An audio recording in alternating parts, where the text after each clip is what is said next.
Welcome to the Modern Homes Podcast with Rob Clemens.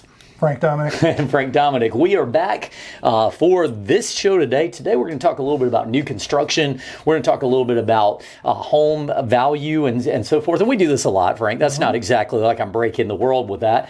But we are going to talk a little bit about that stuff, how you might analyze what new construction is for you. So I get this question a lot. Should I buy a resale? Should I buy new construction? And what's the number one reason people don't do new construction every time? A lot of people are worried about build quality. A lot of other people feel like it's an overwhelming process. I have clients from New York who eventually bought a new home, but leading up to it, they're like, my friend bought a house up here brand new and it didn't have paper towel holders. It didn't have towel racks. It didn't have, and I'm like, what kind of builder did you buy from? It's interesting. Yeah, it's interesting not to have that kind of stuff. Like in the bathroom, there's no place to put the toilet paper, and I'm like, what? Yeah. I haven't seen that yet. I don't know. Maybe it's different regionally. Was that a track home, or was that more of a custom home, or what? It's track home. Yeah. Okay. Gotcha. Interesting stuff. I think a lot of people don't do it because, time frame would be a good one. I think they think it's too expensive.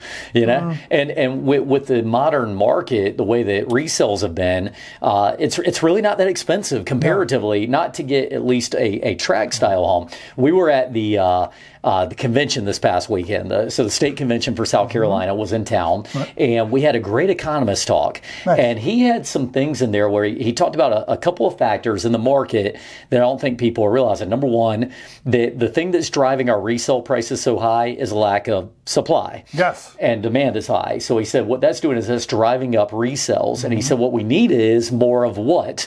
New homes, right? More resales too. Well, yeah, more resales, but it's tough. He said the problem is people don't want to leave their resale. They got a great mortgage interest, and they're relatively like, well, why would I sell my house at 3% and go buy another house at 5.5 or 6%? So he said this is a challenge. We need more homes on the ground, and he was talking about everything from the sweet spot of buying. Like there are still buyers out there who want 350 and under. Oh, absolutely. Question is working with two right now. Yeah. Right. Are you finding them stuff? Is there stuff in Myrtle Beach? You got to get into Conway. Yeah. Well, but Conway, I just put a house under contract for $332. I mean, how are you handling these objections, man? I mean, to me, it's the common thing. You come to town, you get this budget, and you want to be close to the beach. It's like, well, you really can't be close to the beach for $350 in a single family residence. Right. Condo is your option. If you're not a condo person, you basically have to show them homes in their price range, and then show them something they want that's not in their price range, and let them see the difference. I'll tell you one thing, man. I think condos are underrated. And here's why I'm saying it. Like, look, I love a good single family residence, don't get me wrong. But a condo, no grass to cut, no pressure washing to do. It's all taken care of you. Easily rentable? Easily rentable in most cases. So to go back to what you were saying before about people not wanting to leave their 3% mortgage, I'm trying to get those people not to leave those and buy a second property. Oh, okay. Make that first one an investment property. Yeah, Frank Dominick is turning this into a little investor scheme here. I like it. What do you stand on refinancing your home and taking some of that equity and put it into investments? I've done it. I would do it all day long. Yep. Gotcha. It's not for everybody. It depends on a lot of factors. What is your cash flow on that investment property? Are you able to rent it at a profit to replace some of that income? To replace some of the equity you have? Well, the rent is high. Remember years ago the guy had the campaign, it was something like the rent is too damn high. Do you remember this guy? No. This was actually a campaign. Somebody's got to look this up at some point. Every politician has a campaign. Hey, I'm going to bring new jobs. I'm going to make the schools better. This guy's was the rent is too damn high. Yeah. It's going back like 8 years. I mean, Carolina Forest, where I live, they're building a ton of rental properties. They're straight to rental. They're averaging about $2,200 to $2,500 a place. And they're getting it. It can be a good way to get. Well, so Lauren brought me an interesting article the other day, and she said that for all the home improvement we talk and home improvements improving the value of your home, it was an article all about how using the wrong paint scheme, the wrong color scheme can actually hurt your home value. Absolutely. So it was interesting. They brought in, don't just do what's trendy, do what makes most sense for your home style. So for example, if you're going to buy a Mediterranean style home, which Mediterranean are the ones with the barrel tile and usually stucco. Don't go and try to do that in like black or something. Don't try to get slick about it. So stick with your architectures. And it talked about a lot of things like, we do get stuck on these trends, and then you do a trend and you really kill your home value. Maybe not right now, but in the average 6 to 10 years when you're about to sell, that trend may have already come and gone. You see it a lot. I mean, you see, white cabinets are the thing right now. White, light gray, earth tones, light colors, all those things. When you get into a house now, somebody coming into the market and they walk in and that kitchen countertop is dark granite and it's dark wood cabinets, they're kind of turned off. And the thing is, when that house was built, that's what was happening then. Well, now you're open floor plan, light colors. People want to see, they want to feel a roomy, airy space. Back then, it's all the small little rooms, small kitchens. I mean, we talked about it a few shows ago. Pound for pound, dollar for dollar, your kitchen remodel, if you're going to do it, do it. The housing trends I've seen that have hurt values in the long run is, so there was a time back at around 05, 06 where people were flipping. Flipping was the thing. And the motive at that time was that I'm going to build as many bedrooms in a house as I can, and then I'm going to flip it immediately. So what was happening is, people are building these homes that are 25, 2,600 square foot homes with 5 bedrooms in them. But the bedrooms were shrinking. They were getting down to like 9 foot by 10 foot. And now nobody wants that. So, so again, don't always get stuck in the trends. Try to think about the long run. It's not that complicated. And like you said, with that trend, work from home is a bigger trend now than ever before. So those small bedrooms are worthless. Well, so talk about flex rooms, that's a big one. So at the same convention I just mentioned, I was doing a presentation along with Ethan Epps. He's another local builder, and we were doing it on accessible housing. Have you heard of this, accessible housing? Yes. So, you're making your door frames bigger, you're making showers easier to access, trying to minimize steps to a house. So we were talking a little bit about that, and into my presentation came multi-generational living. You have people of different age ranges living in the same house. How does that look? What does it look like? That's a whole story for another day. Well, that was on a previous podcast. If you viewers want to go back, we talked about that, where you were talking about second floor masters are becoming a thing because you're having more than one generation in one house. Or, like I said, in my neighborhood, we have 2 unrelated families that bought a home together. This is where trends are going. I think you got to look at the difference between a fad and a trend, and the trend is that. So, Frank, let's dive into a little bit of new construction here.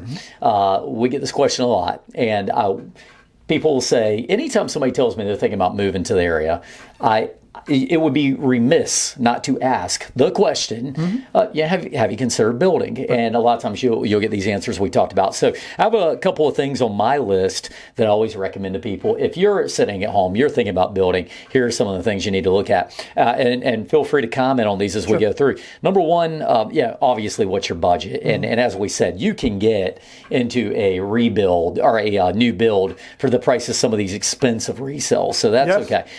What's your desired move-in date? That's a tricky Very one. important. Yeah, that's a big one. If you're looking at doing a custom home, 12 to 18 months, right? So, if you're coming in and you're saying, I want to build a home, I want to do a custom home, you're looking at the long run. And I got to be here by the end of the year. Yeah. If somebody came through this door... Let's find you a rental. Well, that's right. If somebody came in this door right now and said, I want to build with you, but I've got to be in my home by the spring even, I would, we're in October right now. I'd say, well, that custom's not for you. You can't ramrod the home in. But it doesn't mean new construction's not for you. No. Spec homes could be for you. Maybe you find a home that's under construction and you can still make some changes. Those kind of folks, actually, there's some benefit. There's some deals to be made when a tract home builder has built, they're completing a community, or they have a home that fell out of contract. Those you are will find some very specific, very, very nice deals. So I always say, don't say no to new construction. Let me get through like you're doing. Go through the questions and qualify them. Well, and you get now. There's a pro tip right there. Here's a pro tip. Don't go into your neighborhood and start trying to make offers on pre-builds. Like a lot of times, people are like, hey, I'm going to negotiate on a pre-build. Well, the builder is not on the hook on those ones. No. When they're on the hook is when they've gotten the home done, they have no buyers, and they're 95% done. If you reach out to a qualified realtor like me, we know when they're on the hook. Yeah. Or like me, I'm also know you when also you also know. No, you're absolutely right. But the builder lets you know, here's a deal. Yeah, exactly. we have to be in the situation where, I used to, when I was working on the real estate side of things, talking to people about you've got to know your leverage. And so a builder, you got this huge investment in it. So I've got a bird in the hand. I'm going to take it. Oh, of course you are. Now, how about house style? Now, that's another thing I like to talk about. What style house are you looking for? I think when it comes into new construction, that's a very relevant thing because it limits you to the community you're going to be in. Absolutely. If somebody comes to me and they say, well, I want a French style home. A lot of times these will have those a little bit taller roof pitches and things like that's just not going to fit in every single neighborhood. A home style very prevalent up north where I'm from. It's not here. It's colonial style. Colonial. They're here. But people up north think of a colonial as a second floor master home. For some strange reason. Colonial homes up there all have a big master suite upstairs. The downstairs is more your great room is down there, your living space, that kind of thing. Now the colonials that you're talking about from up north, do they have the upstairs balcony looking down over the front too sometimes? It's an interesting look. It really doesn't go with our modern times so much, but certainly not going to see a lot of those in Myrtle Beach. No. You can get further out and see them down in Marion, that kind of thing. Well, okay, so then that gets me into my next thing, and we talk about special features in a home. When I'm talking to somebody who's thinking about building, a lot of times there is a very specific candidate who makes perfect sense to build. One of them is accessible homes. There's just not that many of them out here. So you want to build a home and get it done right. That's a great place to start. What about if you're looking for home automation, hurricane proofing? I think those are getting right into the build category. We talked about ICF on the show before, but sometimes not even ICF is required. You can do special tie downs on your trusses, things like that. So I feel like a couple of the builders have, if they do a second floor, they have the cable tie down, I think they call it. Well, and that's not even just for the second floor. So there's multiple ways to tie down your rafter. Little thing interesting about construction. Now, if you look at the modern homes along the coast here, we're supposed to have something called a continuous load path. Okay, a continuous load path just basically saying that starting in the ground at your footer all the way up to the roof, we need to have this thing tied down and anchored. So the idea is instead of your roof just blowing off in a high pressure storm, it would have to pull your whole foundation out of the ground. And it's kind of interesting because have you ever seen those pictures of like a hurricane coming through Florida or something? You'll see all these homes are wiped out and there's that one home standing.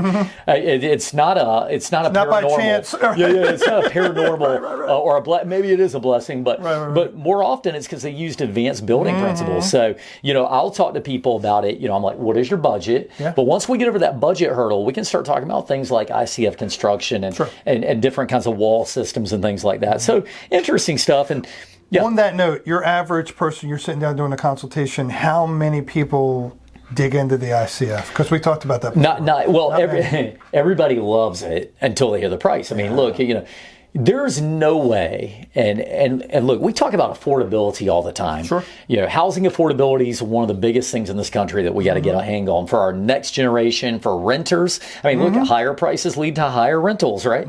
So the thing is, we have to get to the bottom of it. But ICF is one of those things where you can even get insurance savings because it's fire resistant, wind resistant. But at the end of the day, if you can't afford it in the first place, you're not going to do it. So I'm almost fearing the day that building code tries to change everything to ICF, that'll keep everything really safe. Up north, a similar option was people doing the ground source. HVAC. It sounds great. Then you get to the cost of it. You're like,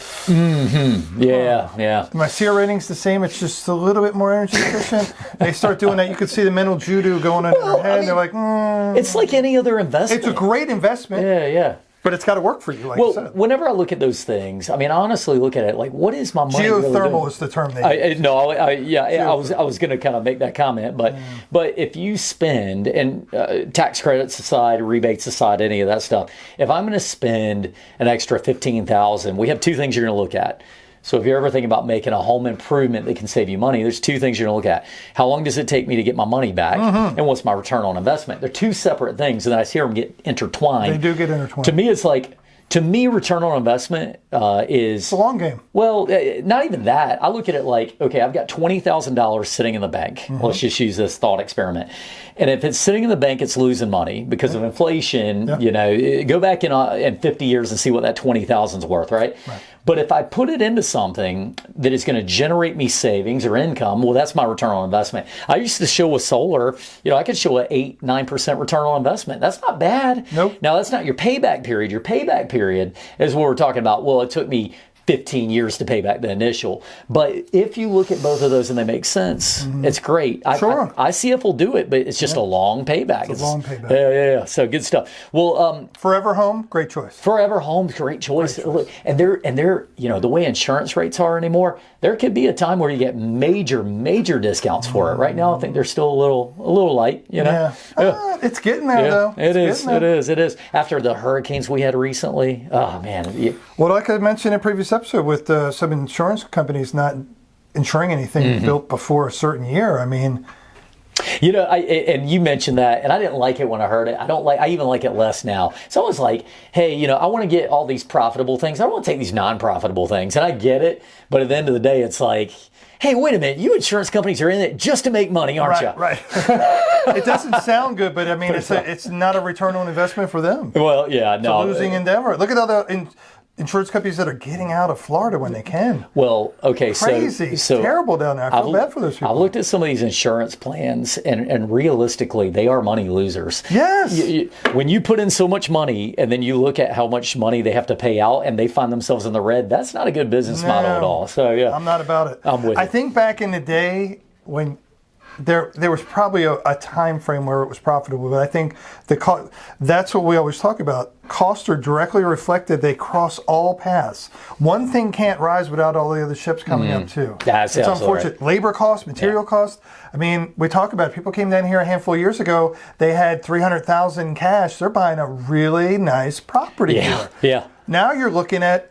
You can get a nice double wide out there somewhere. You could get a new construction home, but you're not going to be near the beach like you thought you were going to be. Absolutely. Well, here's the thing. Look, in my neighborhood, nothing's under 5. And a few years ago, it was probably 350. Yeah, I get you on that. Well, if you went back long enough ago, you could buy a house in the 50s for $7,000. But here's the point. That they're always going up, so it makes a good investment. Going up. Well, let me hit up 3 or 4 last comments on new construction. Then we're going to break into our questions after a quick break.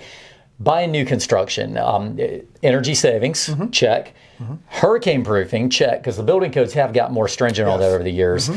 Safety features in general, check. Less fire attractive. We're doing more stuff with those kinds of things. Newer appliances means less cost in the long run. So newer appliances and newer shingles, newer hot water heater, HVAC. So there's less operating cost over a 10-year period. You mentioned something right there for a second. The shingles. You having a roofing background. Quality of shingle improved over the last so many years? Yes, but more about the integrity of the shingles.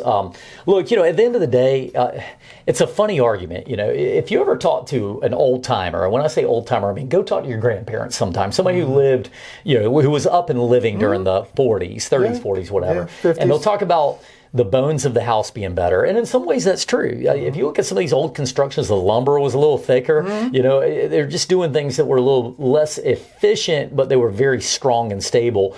But the things that they've really locked down over the recent years are technologies, more safety, more effectiveness in delivery. So when you get into something like shingles, the biggest things they found are better ways to fasten the shingles with more reliability, and which therefore passes on higher wind ratings. So let me give you an example.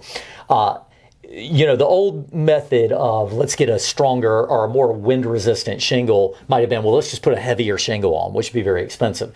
But they start looking at that and saying, but wait a minute. It's still attached the same way. Well, it's still attached the same way. And yes, we got a little more weight, but at the end of the day, if you got 120 miles of pressure coming in, that doesn't matter.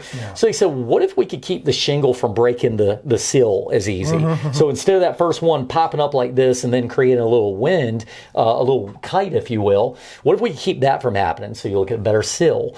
Then you look at better nailing patterns. Can we get a thicker nailing strip for it to nail into? I noticed the difference in nail patterns. Right. So we get a better nailing pattern. We get a better zone to nail it in, and so on and so forth until you get to the point where it's not that it's a thicker shingle, heavier shingle. Maybe the granules aren't even different, but at the end of the day, it's a better processed shingle. So little things like that have definitely played a role. Been vetted out further. Oh, absolutely. Well, you're seeing these things coming out now with limited lifetime warranty versus lifetime warranty. What does that mean? Copper infusion. Copper infusion. We like to throw that around. That's an inside joke. Yeah, we have a little inside joke here that started off as like copper granules in your shingles are a good thing, but I overheard somebody saying they offer copper infused underlayments, and it was craziness. If you hear anybody going much past the algae resistance, you know they're off on a little bit of a yarn. Yeah. All right, well, Frank, let's take a quick break. We're going to get back and we're going to do our weekly questions with Rob and Frank. Stay tuned.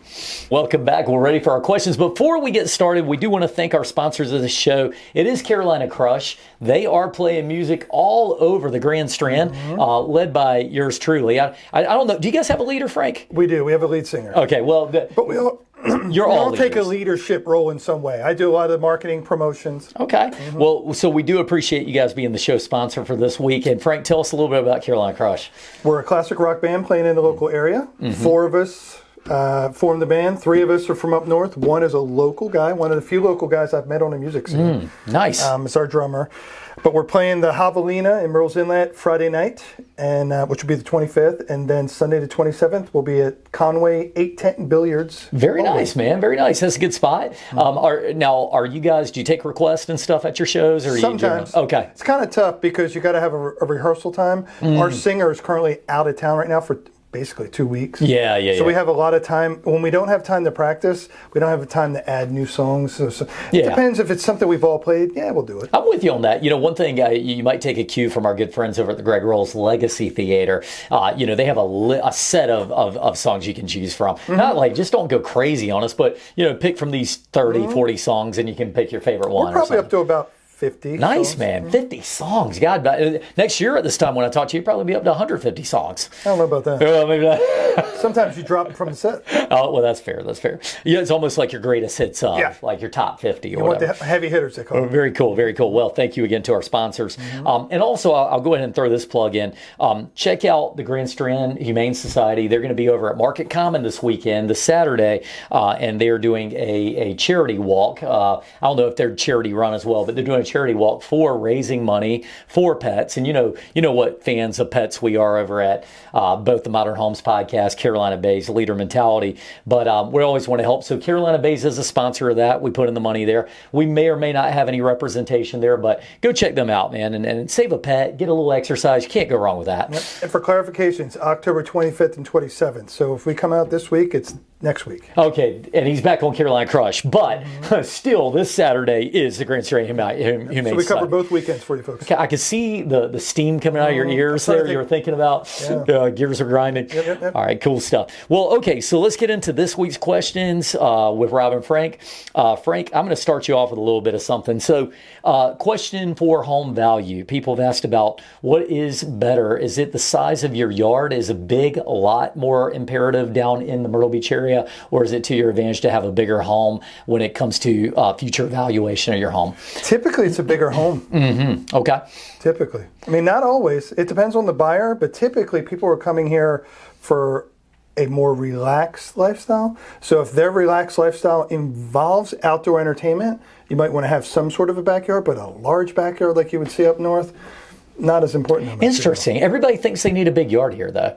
Yeah. When they come in, they're always like, I need 3/4 of an acre to an acre, and that's usually what we hear. I recently took a client out that said they wanted 2 acres, and we went out and looked at the home, and the very first comment out of their mouth was, I don't want to cut all this grass. Oh, really? And I'm like, 2 acres, right? She goes, maybe I meant like a half acre. I was like, okay.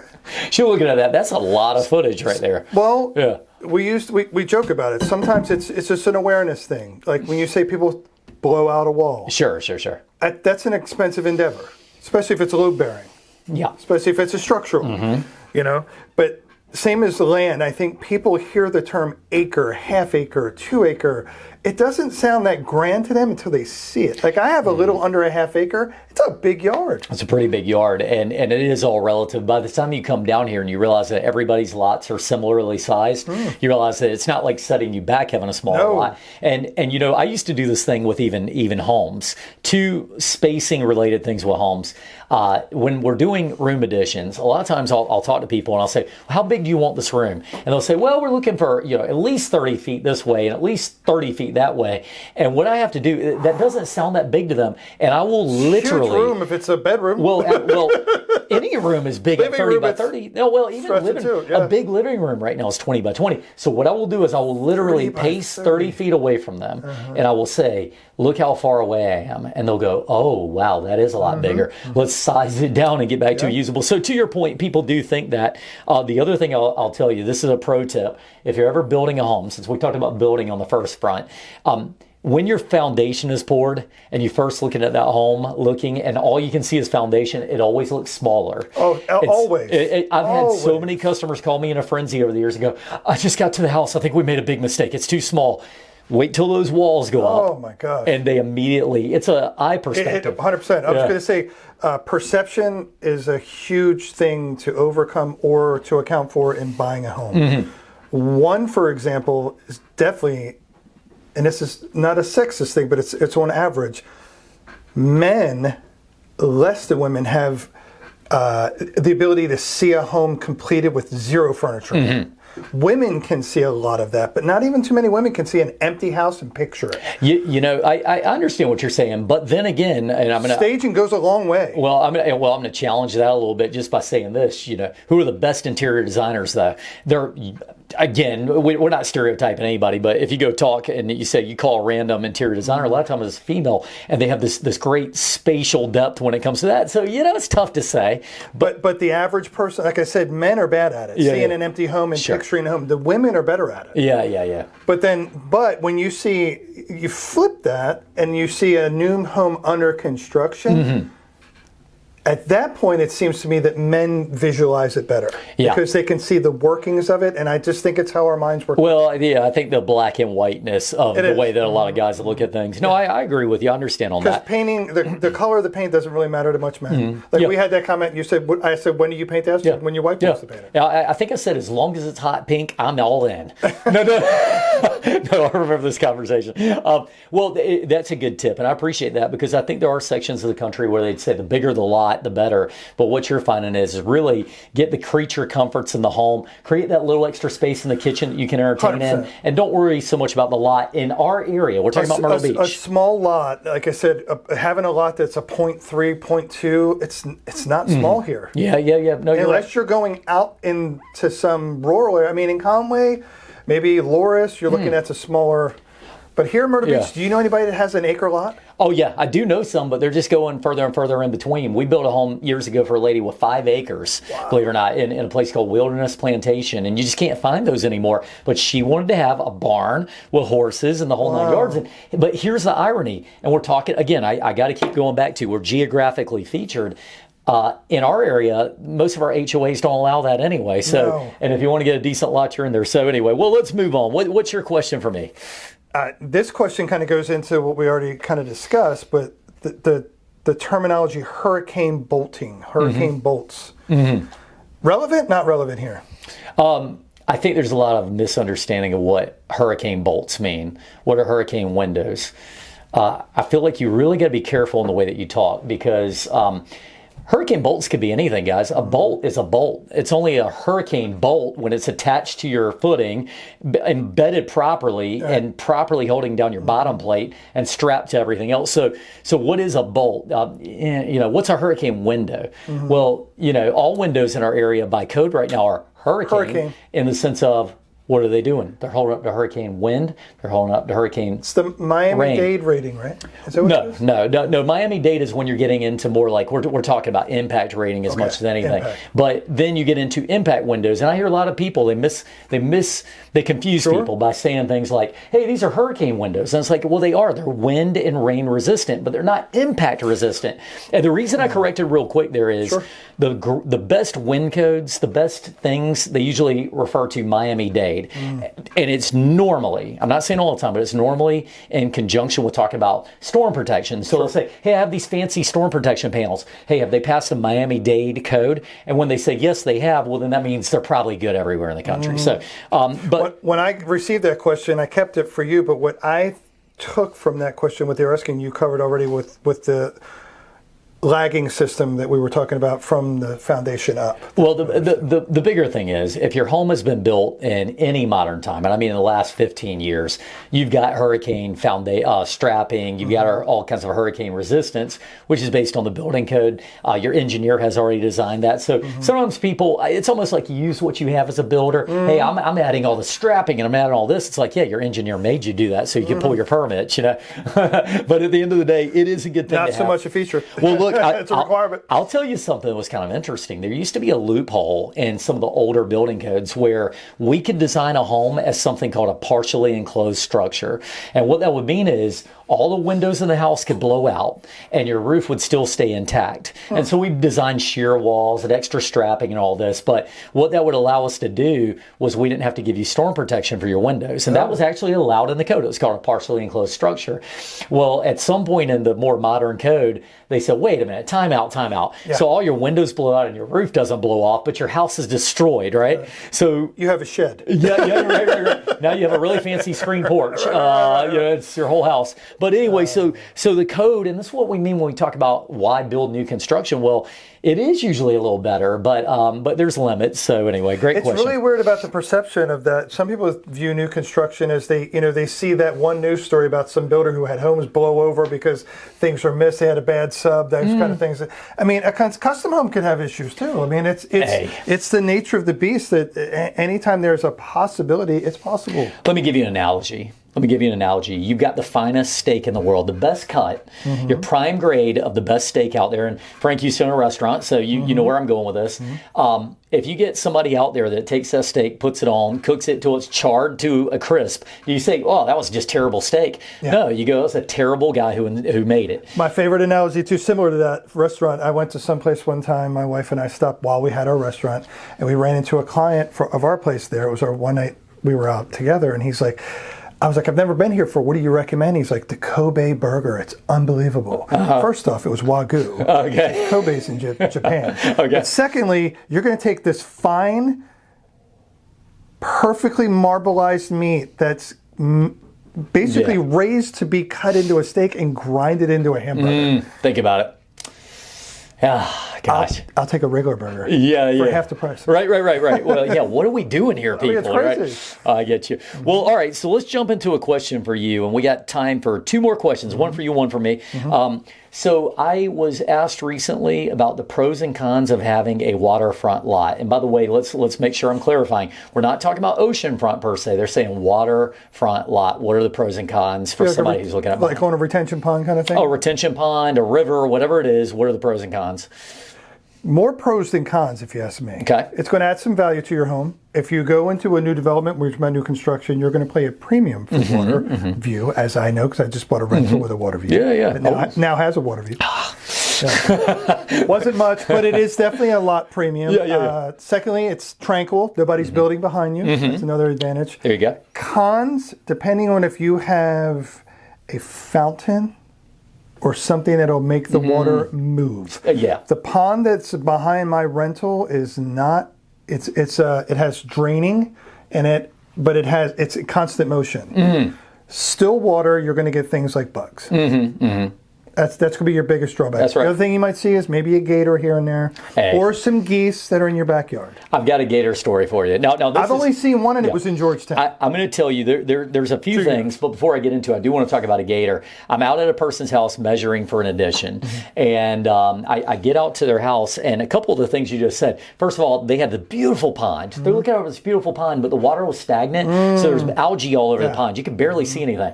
But the one thing I did see was this head popped out at me. And it was an alligator for sure. And I look back and I see this alligator, and I'm measuring some stuff, and I turn back and I look at the alligator. He's about 10 feet closer to me. Oh, wow. So I'm doing some more. I look back. He's about 10 more feet. And guess what Rob Clemens did? Backing up the forms. I've gotten the gist of it, right? So yes, this is a real world He was coming problem. to help you measure. He was coming to help me measure. You know, some of these people feed alligators and they think you're going to feed them. Don't do that. That's a pro tip number 3 of the day, right? Pro tip number 3 for sure. Right. Don't feed the alligators, folks. One thing I will say about lakefront, typically these are premium lots. There's not so many of them. But there are some things you need to check out. Make sure you're not in a flood zone where that could actually raise up and become a flood hazard for you. So that certain kinds of lakes you may have to watch out for. And the only other thing is, like you said, there could be hazards. You know, sometimes people talk about, I've got kids and there's a pond, and what does that look like for me? So as you're looking at that next spot, I would consider that as part of what you're doing there. Another thing is, some people will buy that lot and want to put a fence up. Some communities will not allow it because you're obstructing the view of the other people, the neighbor. There. Yeah, that's a very good point. You go out, you buy this great lakefront lot, and then later on you decide you want to put a pool in or something, and you find out you can't do it because you... Pool's another one. That's interesting. Pools, and here's one other one that I recently came across. In some communities, that area surrounding that lake is common area. Mm-hmm. Yeah. So I was over a friend's house. They're on a nice lake, nice view, and there's a guy in his backyard fishing. Uh-huh. And I'm like, does he fish there often? Oh, yeah, I bet he does. A couple times a week. And I go, you're okay with that? He goes, I have to be. It's community property. Listen, how could you even be surprised by that? Yeah. I mean, look, these guys, I've been going to the local grocery store, and there's a little tiny retention pond. I do. And guys are fishing out there. And God bless them. I'm not a fisher, I guess. Look, they're salt of the earth, though. They're out here. They got a free moment. They got the little tackle box. They got their little tackle box. Cooler with a couple beers in it. They're catching fish with 3 eyes at this point. But no, it's cool. Well, hey, all right. So I got one more time for a question. I had a client ask me, we were looking at something like, I like this house, but I don't like that wall there. Can I take the wall out? And the next question I had to them, we have to determine if it's load bearing or not. Yeah. How do you determine that as a contractor? Well, I mean, here's the worst part of it, and I could get into free estimates versus paid estimates and all this, but I'm taking a heck of a lot of liability to tell you what I'm going to do with this. Now, you can kind of look at the roof line and kind of get a general sense of where that load probably is. I can also go in the attic and I can kind of see what may be resting on that. I know that one. So there's a couple of like obvious checkpoints. The best way would be if I had a copy of your engineering, which nobody ever has, right? Unless you had the home built, a lot of times they don't have it. So my biggest thing would be tread cautiously and understand that this would be my recommendation if you're really thinking about doing this. You're going to get serious about making that kind of a modification. Open up your checkbook, have an engineer come out and actually take a look at it. Because here's a little thing for you, Frank. You're asking people to come out and give you a free estimate. And typically, you expect it free estimate. You expect it, but now you're asking somebody to spend 2-3 hours figuring out how they're going to carry this load for your free estimate, and then give you a price, and then take the liability for your free estimate, and then say, hey, here's your price of $280,000. You go, yeah, no thanks, it's too expensive. Yeah. So you need to invest in this. If you're going to take your most expensive possession and you're worried about a free estimate, it's like, well, I understand you need to get a general idea, but go ahead, get an engineered set of plans, get somebody who's got a stamp, and by the way, with that stamp comes liability insurance, who's going to say, yeah, I'm going to validate that you can make this move, and just be safe about it. And by the way, would a licensed contractor know? Absolutely. But it is nice to have that engineer who signs off. And by the way, you have to have an engineer to do it anyway. Yeah. So if you're going to take it out, absolutely. Yeah, the permitting department isn't going to let you do it without an engineer. So go ahead and make the investment. Well, that's a good question. And Frank, I feel good about these questions for today. So some great takeaways. I appreciate your insight and knowledge. Yep. Also appreciate our sponsors, Carolina Crush. Go check them out. Can they find you online? You have a website? Facebook. Okay. Carolina Crush Band. Carolina Crush Band. Go check them out. Thank you to Carolina Bays as always. Go check out the Grand Strand Humane Society Fun Walk at Market Common this weekend. And look, we'll see you all next time on the Modern Homes Podcast with Rob and Frank.